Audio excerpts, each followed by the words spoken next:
It's the 18th of October 2017. My name's David Griffin. I'm here at Derby and I'm talking to Colin Tunnicliffe. Hello there, Colin. Right, so this is our final interview. This is the fourth one we'll have done. We've had a long look at your career, but it's all come down now to a handful of overs.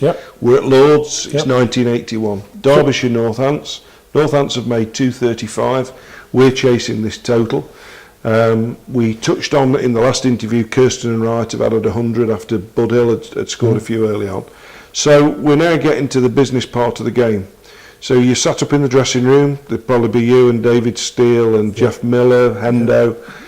How's things going? Are you on the balcony? Are you sitting in the back? I think I've been told if you're sitting down and look like doing well, you stay where you are. That's the rule.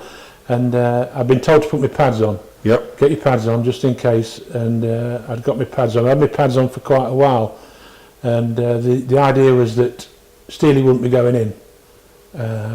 Unfortunately, we lost a wicket. I think Kim got out, or Kim should have gone in earlier, and Steely chased him down the stairs and beat him out there. Really? And the best thing that ever happened was Steely got knocked. Got a duck, didn't he? Yeah. So he's come back in, and then Kim's gone in and played well. Run himself out. So are you talking in the dressing room? Are you saying anything, or are you just? No, I mean, you all knew your jobs. Yeah, you all knew what you've got to do. You're just watching it and thinking.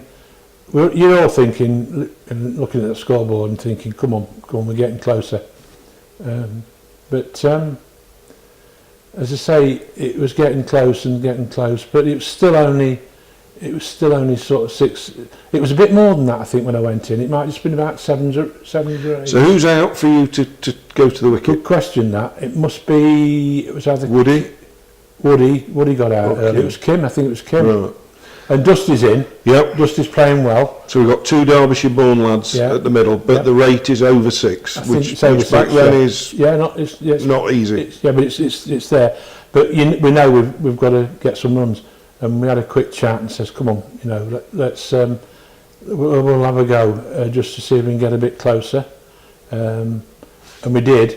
Geoff had pulled. I think Geoff had pulled Safraz for 6 into the tavern, and then everybody ran on the pitch. Yeah. and then I remember Safraz bowling at me, and I hit him for 2 4s, and we were getting closer. And then Dusty's saying, come on, we only want 6s now. We can run it round." And that's the worst thing he ever said to me, really. He should have just said, you keep going, because Bob's in next. He wants me to run it round, but that's very much hindsight at the time. And we ran up and down a bit, we got another 4 somewhere, and it came to the last over.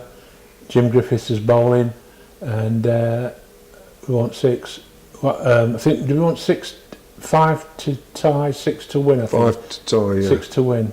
And we've lost fewer wickets at this stage. And we knew that. We were very aware of that. And were the umpires telling you that? Or we were aware because of what happened in the semi-final. Of course, yeah. And we kept saying to us, look, we don't need 7 or 8, we don't need 12, we need 11. And so we got it to that stage. And I remember him bowling, I can remember him running in and bowling me a ball. He bowled me a ball, a full toss. And I was going to hit it straight. I could see it. I was going through my mind, and I hit it, and it went straight back to him. And I thought, what have we done? And Dusty came down and said, "Look, just get a bat on it, get a bat on it." And I did. Then he got a bat on it. Then it came to the last ball. So the last ball, everybody's chanting. It's Sousa's March. Derbyshire, Derbyshire. The entire ground is on its feet. It's dark. The field took an eternity to set. You and Miller are talking to each other. In fact, if you look at the video of it, Jim Griffiths is starting his run, and Cook is still telling Lammy to get in closer. And which you don't know. I mean, all I remember. What had you got in your head? What were you going to do? Get a bat on it and go, because you know Miller's going to get a bat on it and go. Don't get bowled. Just go. Get a bat on it. What was? I mean, it's fascinating. Was it nervous energy? No, was it concentration. Excitement? Right. Even in that cauldron. Just concentrate. Just get a bat on it. Now, of course, famously, you didn't get a bat on it. I did. I got inside out. And as I say, I do a few dinners, and the BBC You're going to tell me there's a hot spot, aren't you? They've done it. And it's, so you really did it, the winning run. I think it was Ken Palmer. He signalled a run. He didn't give it as a bye. Right. So I'm saying I hit it. But anyway, I'm not bothered. I don't give a damn. First question. Yeah. Because most of the people running onto the pitch, Northants and Derbyshire, were drunk. Yeah. Most were jumping up and down and shouting and looking at each other and going, "Who's won?" Yeah. Because nobody actually knew. No, Did you know? Oh yeah, we knew. Yeah. Did you? As long as you'll see me, if you look at it, I'm turning round looking, and he's got in, and I know we've won then. And then they all ran on. Yeah. And as I said afterwards, I mean, I wouldn't like to be in a riot because they were friendly coming on. Yeah. You know. And what did you say? What did you feel? What did you? Did you say anything to it? You can't remember? Just. No, we just grabbed hold of each other, didn't we? Yeah, just hugging and hugging and hugging. Must have meant something particularly as Derbyshire men. You know, it was 45 years since we'd won anything, and that team in 1936, 10 of them were Derbyshire born. And although we've got a team of internationals, there's you two Derbyshire lads in the middle. Yeah, it was strange really, because it does not hit home to you at all. Honestly, you know, you get up on that balcony and you know, I couldn't believe it. You don't believe it for a few days, and people say that, but it was great. I mean, it's, you know, just brilliant. What more can I say? It was wonderful. And what did things change for you in your career after that, or was it just back to normal, really? County cricket, go and do my job and do your job, and but there was a few receptions. I mean, there was a civic reception. Great. I mean, I was lucky. My auntie was the mayor. Yes, of course, Flo. Yeah, Flo. I mean, I suppose I got a lift home in the mayoral car. After you had the reception, I wasn't fit to drive home. Because you went to Matlock, didn't you, as well? And that was nice.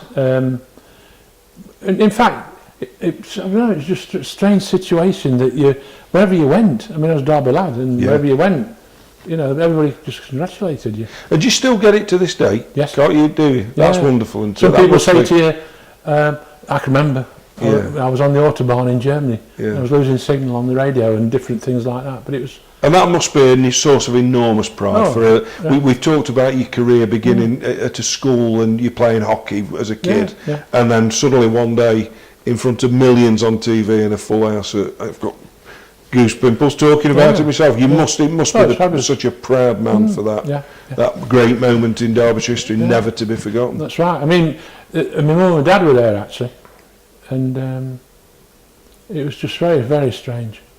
Don't you like me going? Yeah.